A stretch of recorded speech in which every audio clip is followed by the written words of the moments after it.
त्यानंतर बघूया पुढची एक ब्रेकिंग बातमी। बहुमत असताना सीएम घोषित करण्यासाठी एवढा वेळ का? शिंदेंना शब्द दिला होता की नाही त्यांनाच माहित। 2019 साली उद्धव ठाकरेंबाबत असा झाला होता असं सुप्रिया सुळे म्हणालेत।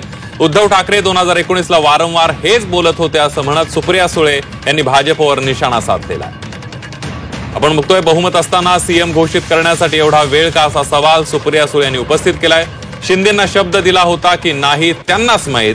2019 साली उद्धव ठाकरेंबाबत असंच झालं होतं असं सुप्रिया सुळे म्हणालेत। उद्धव ठाकरे 2019 ला वारंवार हेच बोलत होते असं सुप्रिया सुळेंनी म्हटलंय। मुख्यमंत्री एवढं मोठं बहुमत असताना अशी काय अडचण येते की मुख्यमंत्र्याचा तो निर्णय घेऊ शकत नाही? म्हणजे हे कुणाच्याही बुद्धिमत्तेच्या बाहेरचं आहे किंवा लॉजिकच्या बाहेरचं आहे। कोणी कोणाला काय शब्द दिला, कोणी फिरवला, आता देव जाणे। कारण तुम्हाला आठवत असेल 2019 मध्ये उद्धवजी हेच सांगत होते। म्हणजे योगायोग बघा की 2019 मध्ये जसं कमिटमेंटचा इश्यू झालाय तसाच 24 मध्ये झालाय। हे खूप इंटरेस्टिंग आहे।